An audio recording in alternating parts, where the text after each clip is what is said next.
Everyone, and welcome to Origin and Causes webinar titled How to Maximize a Claim's Subrogation Potential by Properly Preserving Evidence. My name is George Costandi, and I will be the controller today.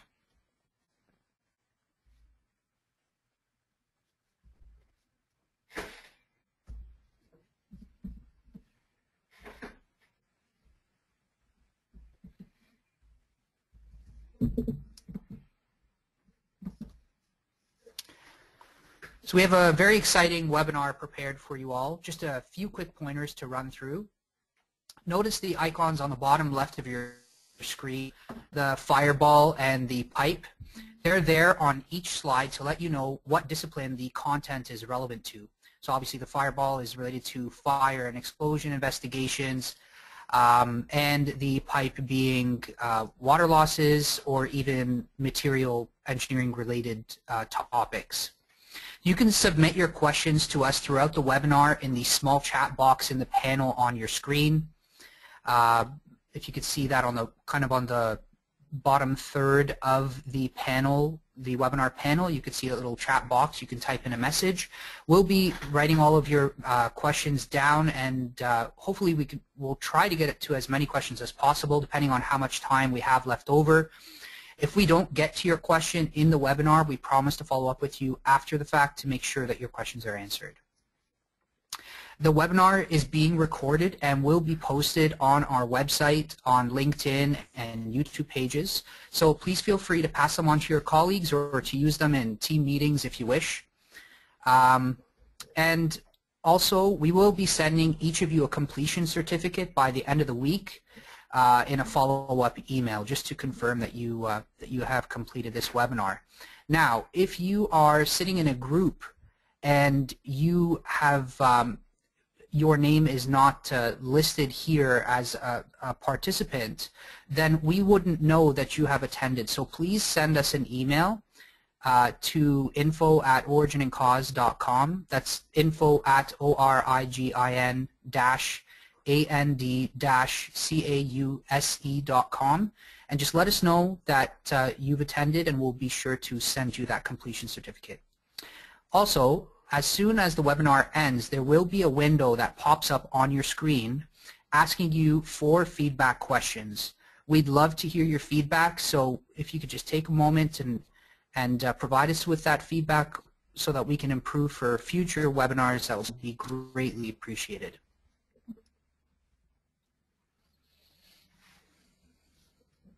And now I'd like to introduce our speakers. First, we have Mazen Habash, who is the president of Origin and Cause. He has 28 years industry experience with over 3,000 forensic investigations under his belt. He's an electrical and computer engineer. His specialties are fires and explosions, electrical failures and malfunctions, product liability, and alarm system investigations.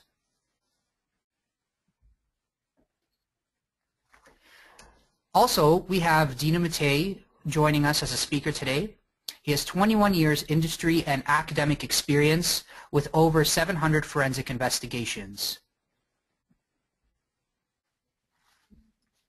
He's a mechanical and materials engineer. His specialties are failure analysis, product liability, residential and commercial plumbing systems and component failures, oil spills and corrosion, metallurgical and fractography investigations. So I'll pass on the mic to our speakers, Mazen, Habash, and Dinu Matei. Thanks for joining us today, folks. I'm Mazen Habash. Welcome, everybody. I'm Dinu. So let's jump right into it. I'd like to start by introducing what we call the golden rule. Time is subro money. When it comes down to subrogation, time is of the essence. You need to get control of your scene and evidence as swiftly as possible. Remember, the subrogation process starts here. You cannot afford to think otherwise. The more time that passes with the evidence not secured, the more increased risk of compromised evidence. And the more time that passes with the evidence not secured, the more decreased the negotiating power. Listen, I understand that there's competing interests when you're handling a claim. To start with, you need to start mitigating the loss, perhaps getting scopes, working on your repairs, your schedule of losses. But you also keep in mind that you need to start thinking about subrogation. A masterfully handled claim is one that indemnifies the insured and the insurer.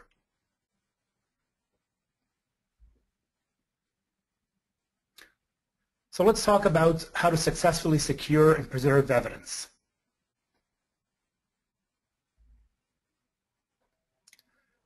You need to start responding to the scene as soon as possible. We'd like to establish and maintain scene security, establish and maintain scene continuity, and when you're looking for securing the site, we need to make sure that we are utilizing the appropriate security. So consider the size of the building and the type of the building. Here's an example of a single family dwelling. It's a small house. How many security guards would you put on this house in terms of preserving the evidence and not allowing anyone to go into a scene and altering evidence?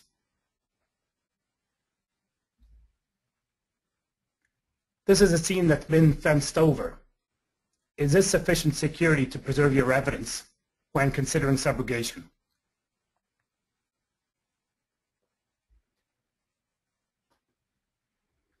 This is a large industrial building that's had a fire in it. When you're considering security, how many security guards would you put on this kind of a scene?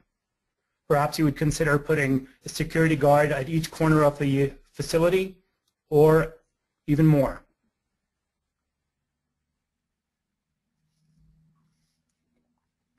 What about this scene? What would you consider doing in terms of preserving your evidence? This is a large city block, a fire that's destroyed a complete apartment building. How would you secure it?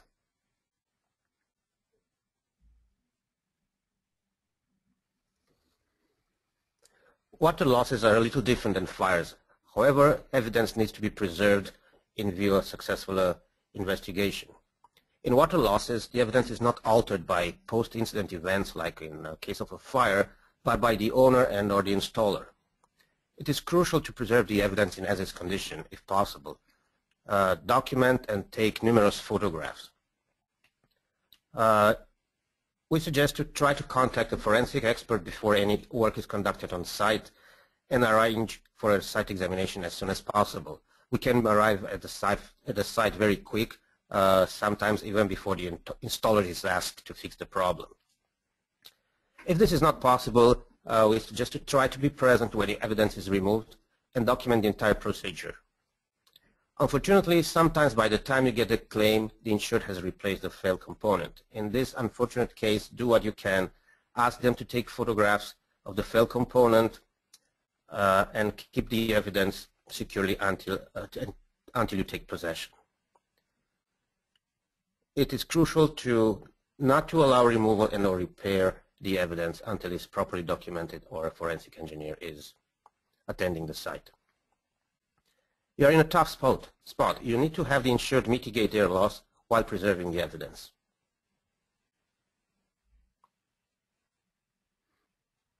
So I want to emphasize the importance of securing your evidence as fast as possible. When a loss takes place, one key factor you need to consider is in administering your claim is the golden rule. Time is subro money. Remember that when time passes, your risk of compromised evidence goes up while the negotiating power goes down. But the moment you secure your evidence, shown in this chart, you secure your subrogation potential. So the next time your claim hits your desk, remember the golden rule. Time is subro money. How do we document the photograph and photograph a scene effectively? Generally, experts are trained to shoot photographs in groups of 3. Often we receive extremely close photos without any context from adjusters. In that case, a lot of times I have no idea what I'm looking at. Or a photo of a room with no indication of what I am to look at. So what we expect is shoot your photos in groups of 3. Start off with a large overall of the subject that you're trying to show. Then perhaps get in a little closer with a narrower focus on the subject. And finally, get close up to the point of interest and take a photograph of that component. Again, shooting in 3 gives us context and effectively documents a scene for us.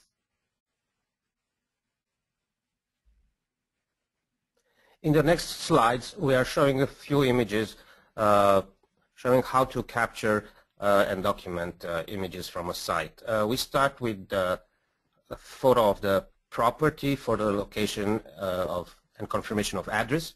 Then we move in and we document the area where the incident occurred. In this particular case, a large unfinished basement.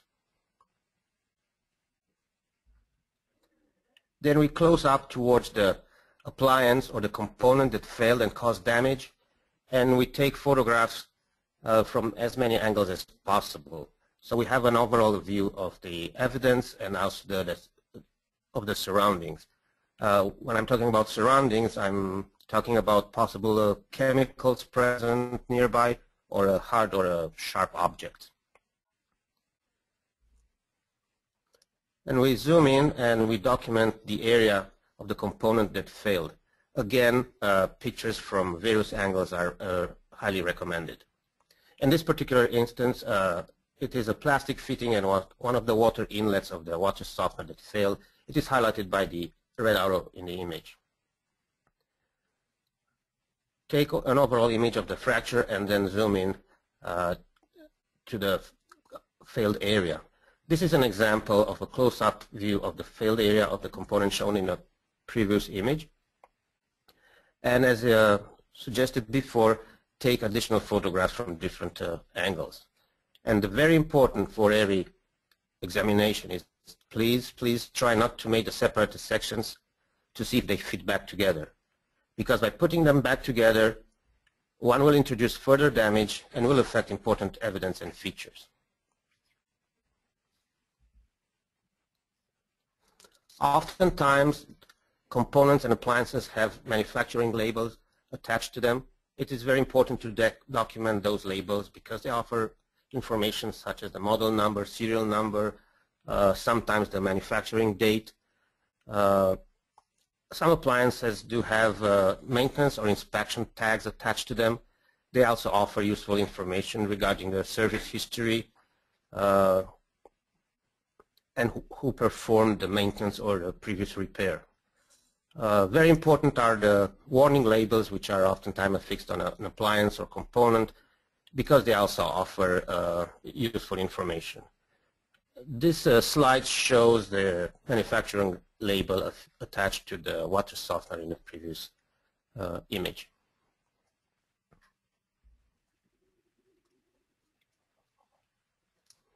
It is important to document the evidence during and after removal.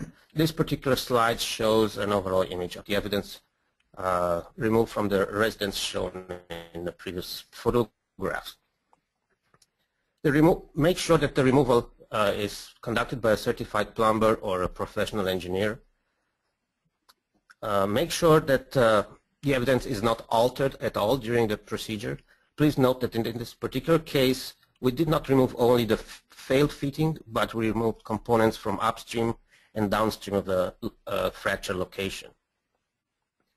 We have also removed additional evidence, namely the mating inlet for comparative purposes.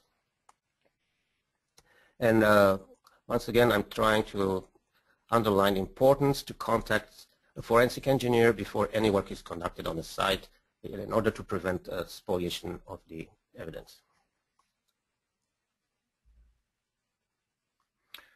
This brings us to the fun part of the webinar. Ladies and gentlemen, let's play a hit game. We're going to talk about useful photos and useless photos.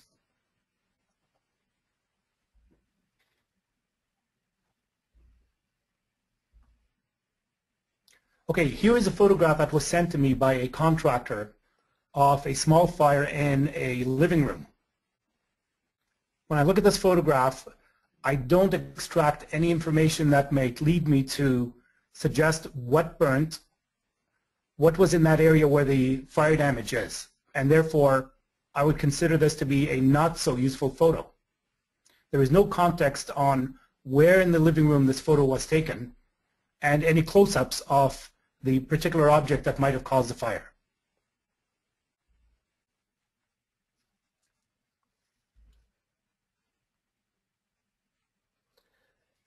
This photograph shows the condition of an inline oil filter associated with an above-ground fuel oil storage tank. A picture was taken by the homeowner at the time of the loss. If you look closer, you will see that the canister of the filter was removed. It's visible on the left corner of the image. And there is a significant ice block encasing the filter. This photograph provided compelling evidence of the water present in the filter at the time of the loss. As we were involved in this claim months after the incident and the weather conditions were different, without this picture, freezing would have been a little bit more difficult to prove. And therefore, I consider these photographs very useful. This slide illustrates the condition of a solar panel after failed while in service. Due to the nature of the damage, the structure had to be brought down for safety before we attended the site. This photograph illustrates clearly which beams failed and the locations of the failures. With the structure being brought down and partially disassembled, finding the incident fracture areas would have been a little more difficult. Therefore, I would consider this photograph useful.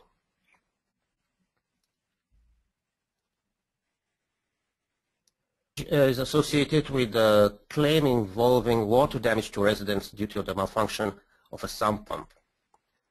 No site photographs, including the condition of the pit, were available. No sump pump and no photograph of the sump pump were available, as it has been discarded before the adjuster arrived on the scene. The only photograph that we were provided with was the photograph of a float switch and a section of the associated power cord. Due to the incompleteness of the evidence, I would consider this image.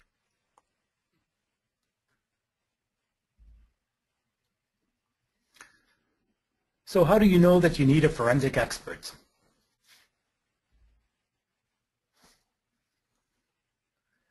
If you don't know how the losses occurred, then you need a forensic expert. For example, if there was no one home at the time of the fire and there's no indication on what, an expert. You need an expert also when you do not know why a loss occurred. Was this loss due to a manufacturing defect, design deficiency, installation deficiency, negligence, abuse, or aging? You need an expert if you want to investigate the possibility of subrogation. If you think someone is liable, you need to prove it. Decrease your time of pursuing subrogation. Equip yourself with the necessary documentation to substantiate your position. Therefore, you need an expert. You also need a forensic expert when there are suspicious circumstances under which a loss occurred. You also need a forensic expert when the opposing party has already engaged the services of a forensic engineer. We will validate or refute their technical opinion by reviewing their findings and additional evidence. You might need a forensic expert when the file might potentially end up in litigation, and you may also need a forensic expert when the file is already in litigation. A forensic expert is very useful when there are large losses involved, and also when there are losses involving personal injury or death.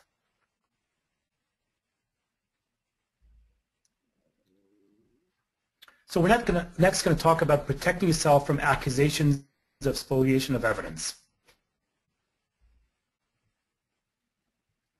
What you need to do is document the condition of the scene with photographs, with video, with notes, therefore preserving the physical evidence in its situ position. An expert to conduct the investigation, keeping in mind at some point that the scene examination may need to be put on hold as evidence may be uncovered to identify the cause. At that point, you really have the start of your potential subrogation process. The expert can identify interested parties, along with owners, tenants, those that might be filing the claim. Notify interested parties and invite them to examine the scene. You need to give fair warning that interested parties can arrange for their experts to attend the scene before any demolition or alteration of the evidence.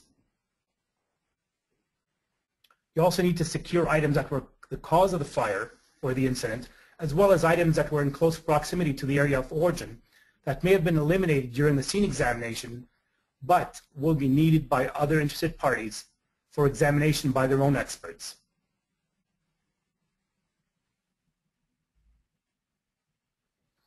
You can also protect yourself from spoliation of evidence by thoroughly documenting the failed component or appliance in situ.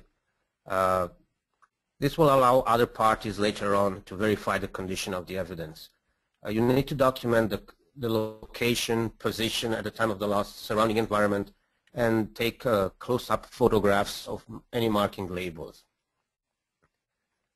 If you need to remove the evidence, then document the component or the appliance before doing so. And once again, please prevent fracture sections to be mated together to see if they fit.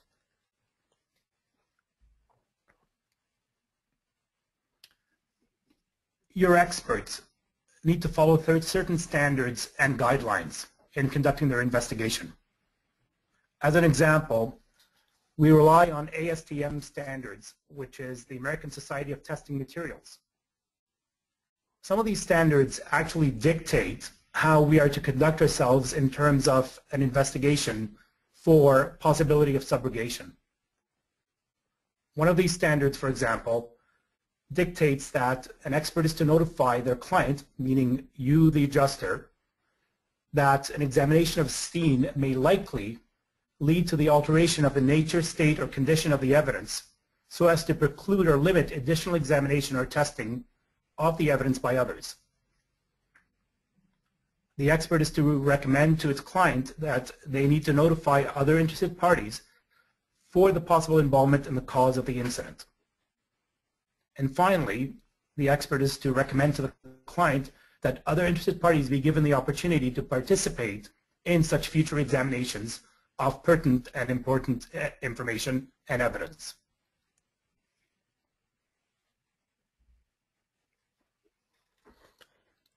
In this slide, I'm presenting gross evidence of spoliation of evidence.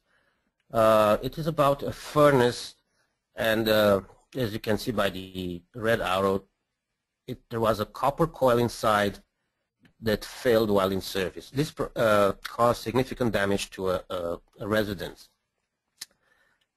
The furnace was apparently installed by a friend of the homeowner, and by the time we attended the site, somebody cut the affected pipe section from the furnace, therefore reaching a conclusion very difficult. Although we suspected freezing was the culprit for the incident, it could not be definitely proven. This example is about a riser located in an apartment building. The riser is associated with the HVAC system, and shortly after the installation it failed by separating at the solder joint. Unfortunately, the installer was called in and they fixed the affected pipe section before we arrived on the scene. In the process, they altered the evidence, and therefore, although we suspected what was the cause, we could not prove it. In the third example shown, we are dealing with an oil spill, and this image shows a portion of the fitting to which a shut-off valve was attached. After the oil spill occurred, the homeowner removed the valve and the fitting by himself, and in the process created additional significant damage to the part, which obliterated the original features. Luckily, in this particular case, the mating part, including the shut-off valve, were available, and we were able to determine what was the cause of the oil spill. The next few slides are providing an example on how the evidence was properly preserved on site by the homeowner and by the restoration company. In this particular case, it's about a shower valve. Significant water discharge occurred from the shower valve shortly after it was installed. The restoration company cut the drywall, and the arrow in this image points toward the incident shutoff valve. The shutoff valve was left in as-is condition, so we were able to document it properly. These two images shows an overall view of the valve and the hose that disconnected from one of the ports. The image on the right shows a close-up of the hose and the condition of the clamp as it was at the time of the loss. This is a typical example of properly documenting the evidence on site.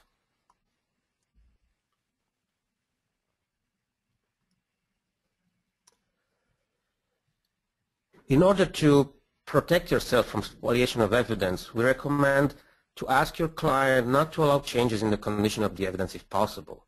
This includes removal or transportation from the site. We also recommend not to component. In such instance, your opportunity to subrogate will be significantly reduced. As mentioned several times already, we strongly recommend take good photographs of the area and the failed component. Give them the photos in 3D tutorial. Document the room, document the area of interest, and document the failed component. Once the evidence is removed, prepare a chain of custody to maintain continuity of the evidence. In that document, you would include the date and location of the incident, a short description of the sample or the part, including the manufacturer's name, model and serial number if available.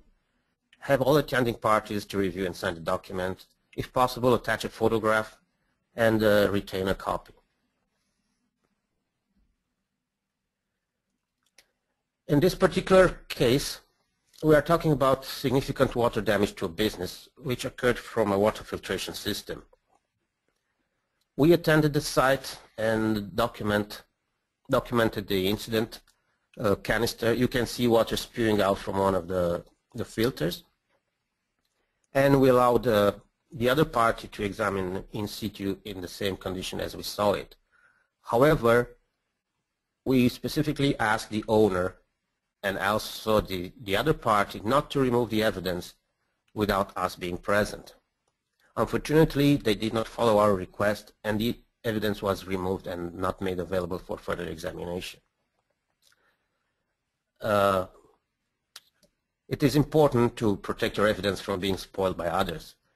Never give up control of your evidence. In case we cannot be on site, you should make arrangements to be present to supervise the removal procedure. The evidence needs to be protected not only during removal but also during subsequent handling and transportation. We suggest to take all the necessary steps to protect the evidence from further physical damage while in transit by properly packing it in protective materials. If the evidence is large, do not ship it unprotected, use crating. This image shows a smaller component which was couriered to us for examination, and you can see it was properly packed, being wrapped in a bubble wrap, which prevented damage while the component was in transit. Sometimes the evidence is stored at other locations, like in this particular case, a restoration company, until all the parties are notified to conduct a joint examination. In this particular case, the restoration company preserved the evidence in a very good condition.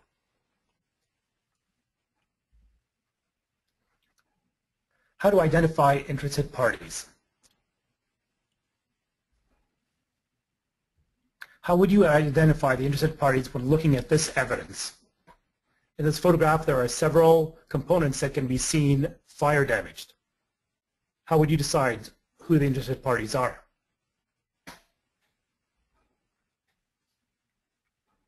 What about this photograph? How can you tell who manufactured this appliance? Your expert may be able to help you by examining the remains of an appliance and either relying on past experience in narrowing down the possibilities of who manufactured this component, or the owners may have information that might identify who manufactured the components or the appliance. For example, they might have user manuals, or perhaps the shipping box that the appliance came in, perhaps receipts. All of these can assist us in identifying who manufactured the equipment.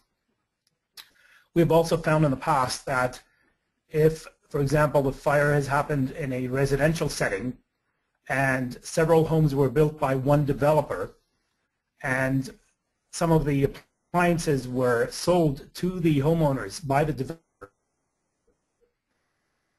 or it is possible to identify who manufactured a piece of equipment that has been fire damaged with no labels remaining or no branding remaining.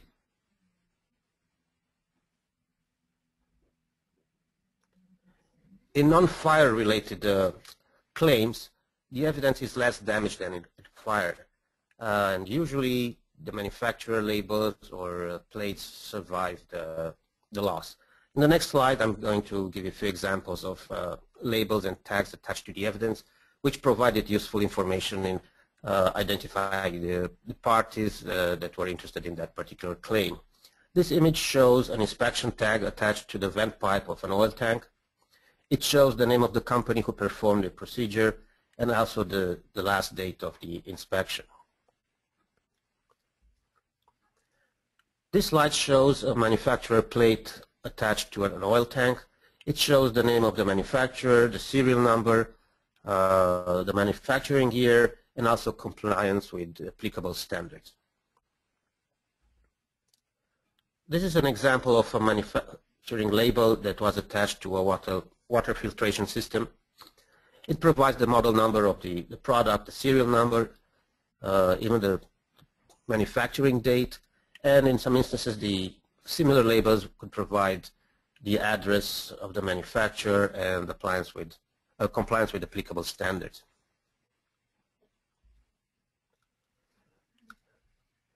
This inspection tag was attached to a fire suppression system, and it shows the company who performs the inspection and maintenance, and also the last date when such a procedure was conducted.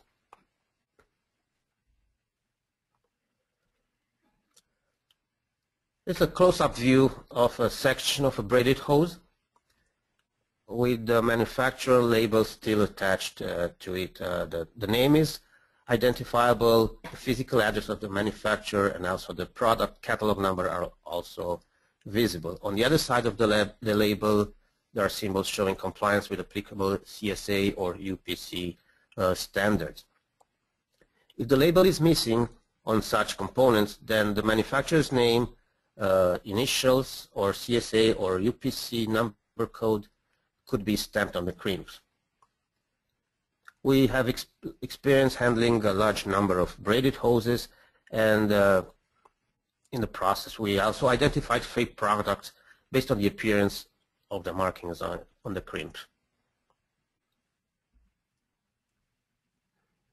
Okay, next we're going to look at the forensic engineer's investigative process.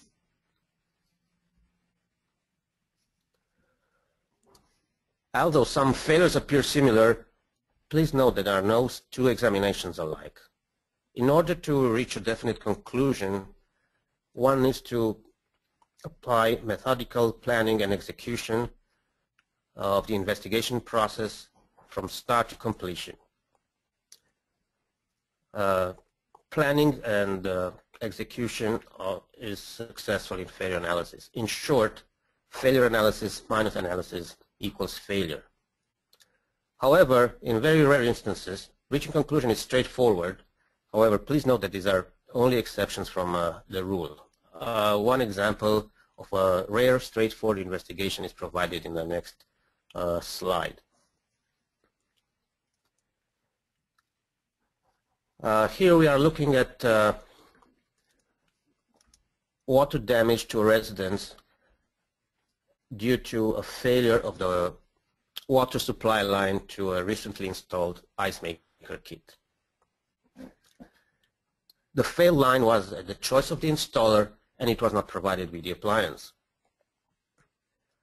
We were able to identify the hose maker and the type based on the numbers and the letters stamped on the outer area of the plastic tube. And we conducted a trip to a hardware store in order to get an exemplar for a comparison during further examination.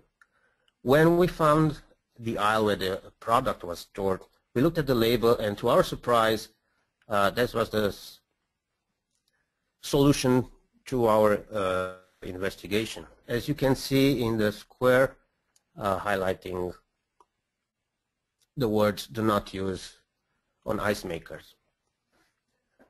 In order to go cheap, the installer apparently used a lower quality component, and this led to this significant water damage to the residents.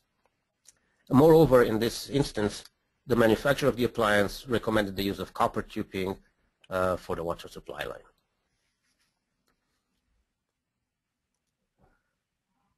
Once the evidence is removed from the site, it's brought to our lab for a preliminary examination.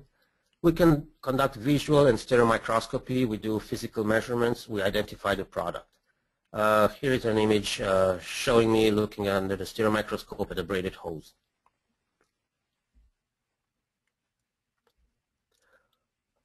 Once the preliminary examination is completed, we move forward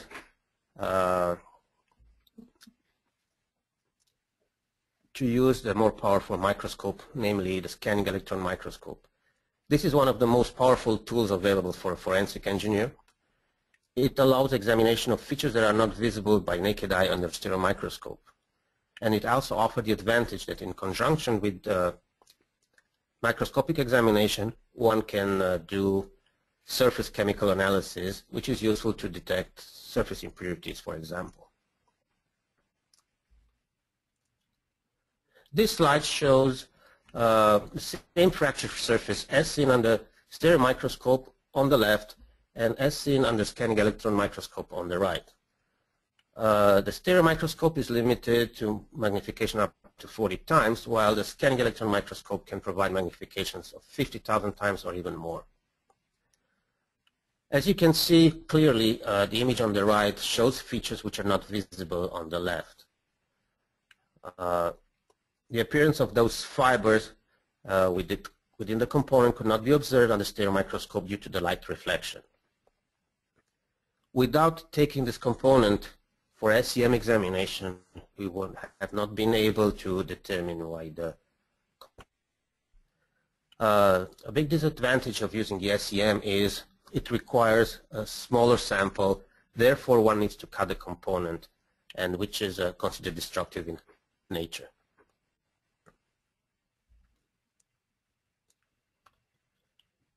During investigations, oftentimes we have to conduct chemical analysis. Depending on the component, metallic or non-metallic, depending on what we are after, there are several methods available, and I'm not going to discuss them in detail here. I just want to emphasize the fact that by running chemical analysis, one can determine if the example, for example, for a proper polymer, a proper polymer formulation was conducted in the manufacturing stage, if the material contained impurities or it was chemically degraded while in service.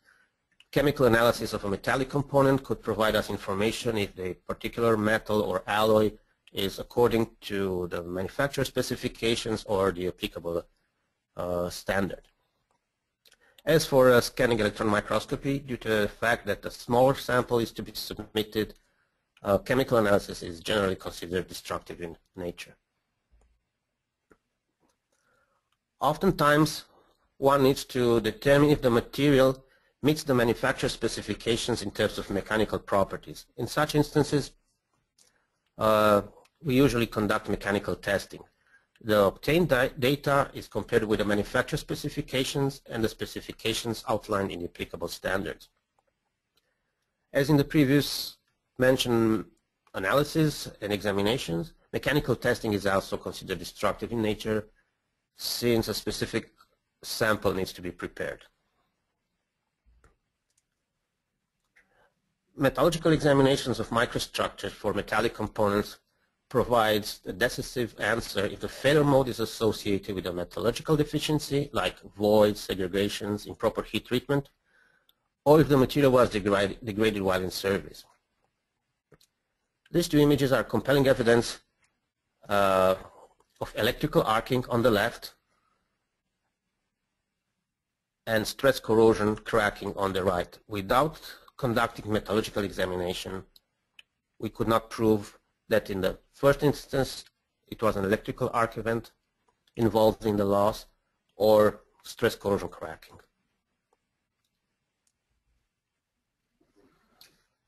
Another interesting way for us to conduct a non-destructive examination of equipment or appliances is with the use of X-ray equipment. This image shows a failed track light with the X-ray indicating to us where the failure point was without us having to dismantle the track light itself and to basically undergo a non-destructive examination.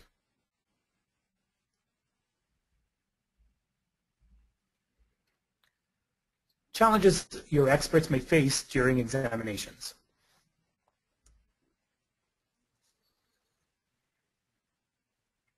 It's not very often. However, there were a few instances where we were facing real challenges when we were trying to conduct our examination. I'm going to provide you with a few examples.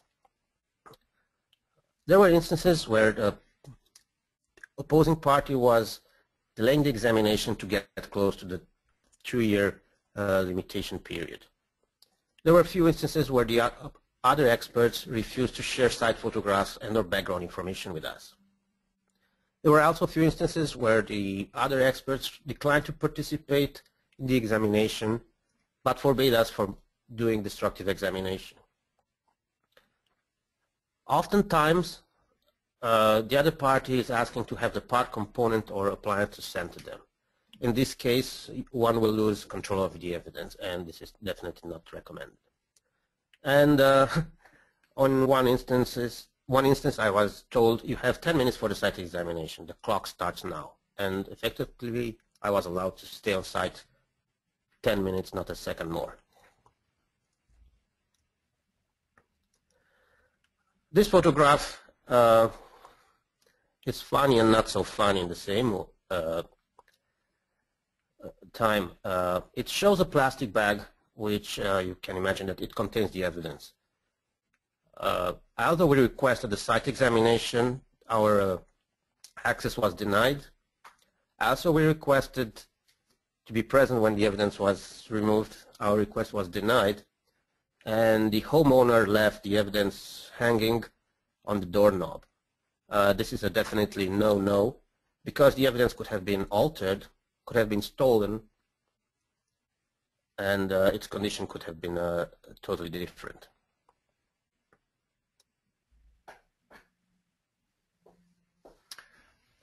Okay, I ran some of our numbers for origin and cause stats, and based on 1,000 random investigations, you can see that there are several, about 8.5% of our cases that we investigate are intentional or arsons in terms of fires. You know, the bulk of the remaining is either accidental, so accidental causes, and or undetermined. Now, in terms of calling a fire undetermined, for the most part, it is not because we don't have a strong suspicion on how the fire started. However, the physical evidence is typically not sufficiently there for us to meet the burden of proof for court cases.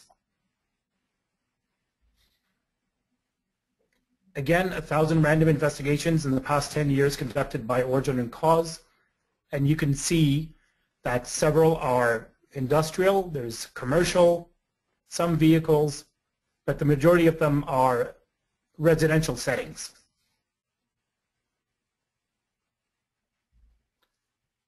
Regardless of the type of loss, the size of the loss, or the cause, your expert investigates the incident with the same methodology and process.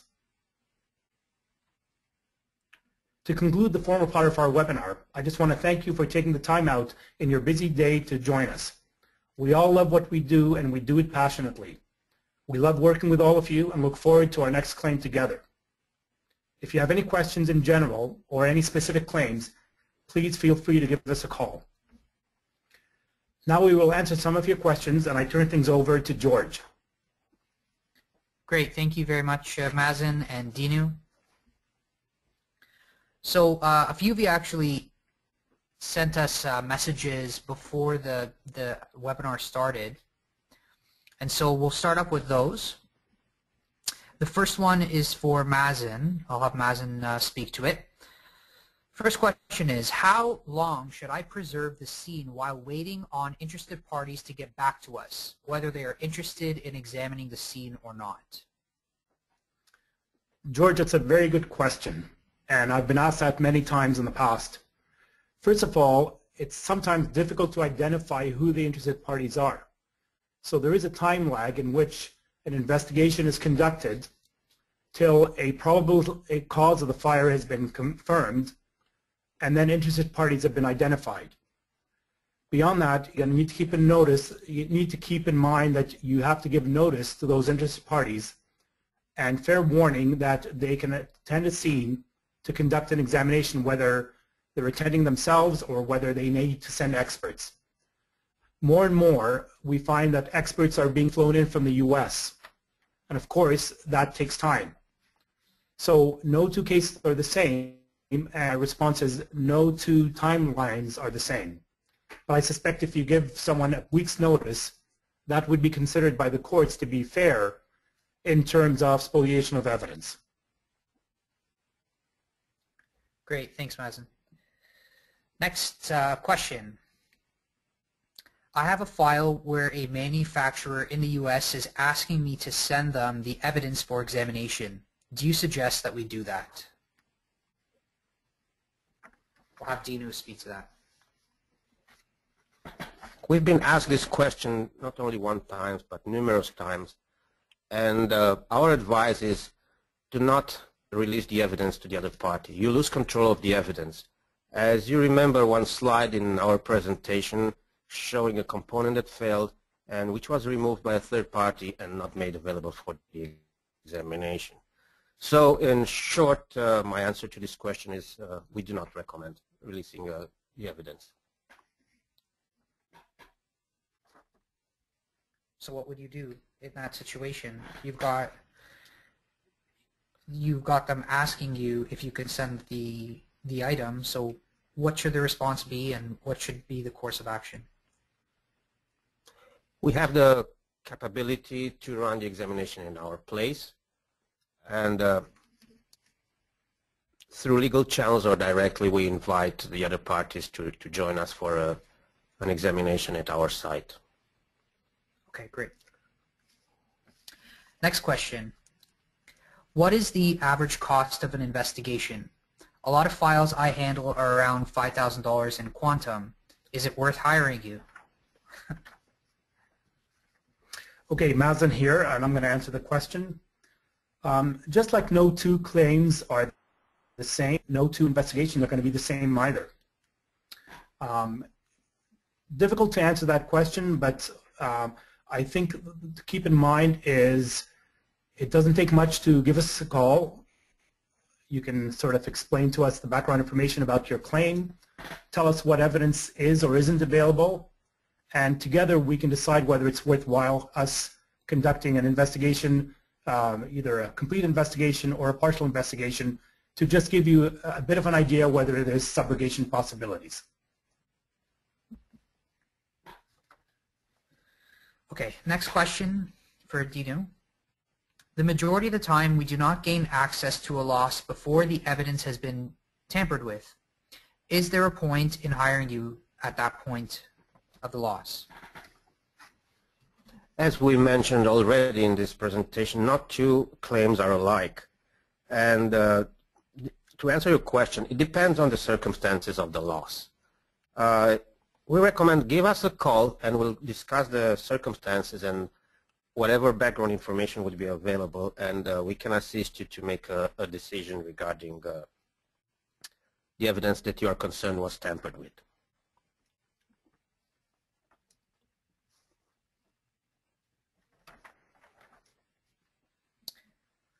Okay, question for Mazen. Are you required to be on site in all investigations, or can we send you components or evidence to review in your labs? If so, what is the procedure for this? I mean, certainly it would be best if the expert can attend the scene, just so that the evidence is documented in a proper fashion. However, under some circumstances, of course, it may not be practical for the expert to attend the scene.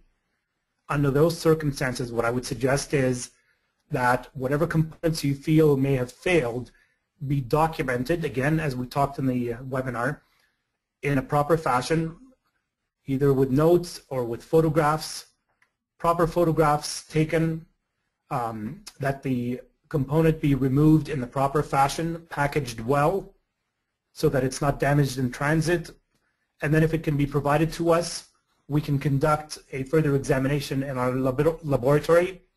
But again, keep in mind that documentation is very important in the way it was at the scene, in the way that the component is removed from the scene, and finally make sure that there is a chain of custody form that's filled out along with the item that you're sending to us.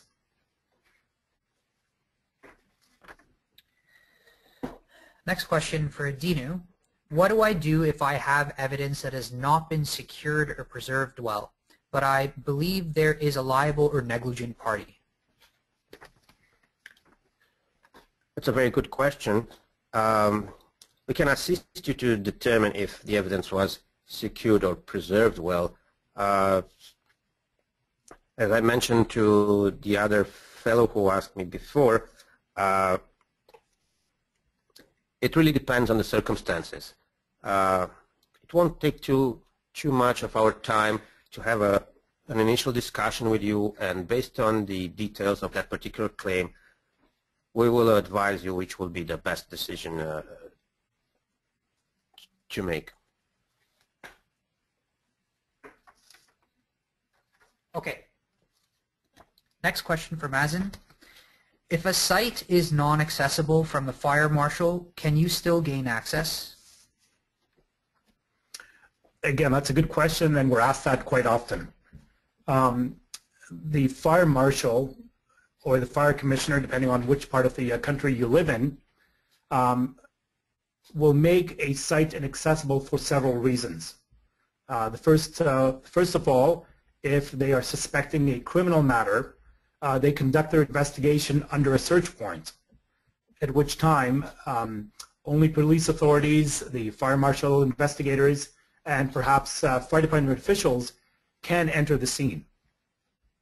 So while they are conducting their investigation, it's obvious that people such as adjusters, examiners, or insurance investigators or experts have no access to the scene. However, it is quite often that once the investigation is completed by the fire marshal's office or by the fire commissioner's office, then the scene is accessible to us. And keep in mind, of course, that the fire marshal and the police have a great grasp of how to document the evidence. So in terms of us gaining access to the way that the physical evidence was available at the scene to them, we always have access to their photographs at some point. Next question for Dinu. Once your inspection is complete and a report is made, is it safe to remove or discard the evidence? We do not recommend removing or discarding the evidence, even our investigation is completed.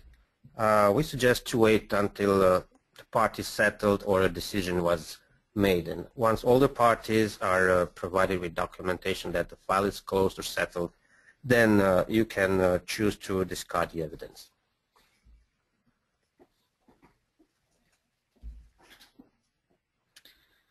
Next question for Mazen. How do you document the post-loss scene after loss? again, as we discussed earlier, there are several ways that we document the scene. Documentation can be in written notes, videography, but for the most part, the best way still is with photography.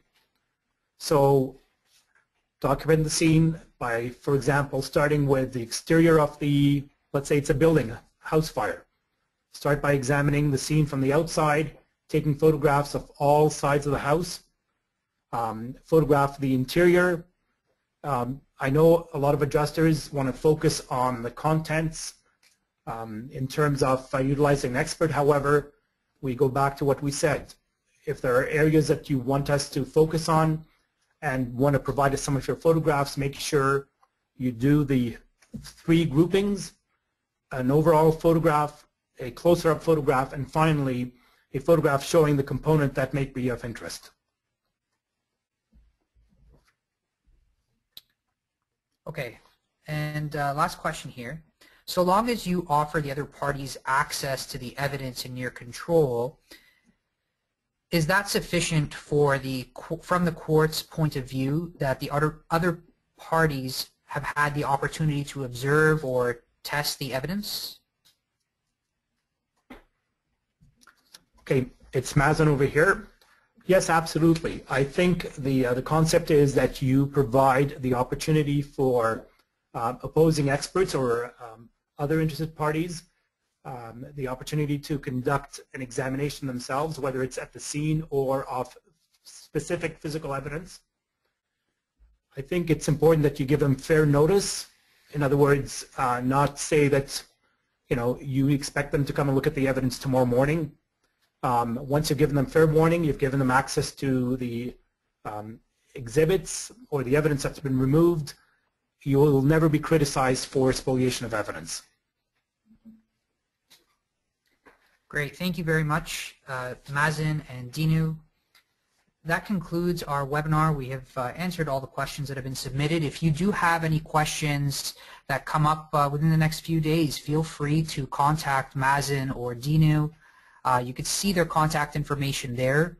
You could also go on our website, which is origin-and-cause.com. We have a lot of great resources, a lot of very interesting articles that we've been recently writing. We have one actually coming out very soon, written by Dinu Matei, and so look out for that. We thank you very much for joining us today, and if you have any feedback, please feel free to just answer the quick questionnaire that's going to pop up on your screen once we end this webinar. Additionally, we will be sending you a follow-up email with your completion certificate attached to it. Thanks again, everybody, and have a great day. Thank you. Thank you.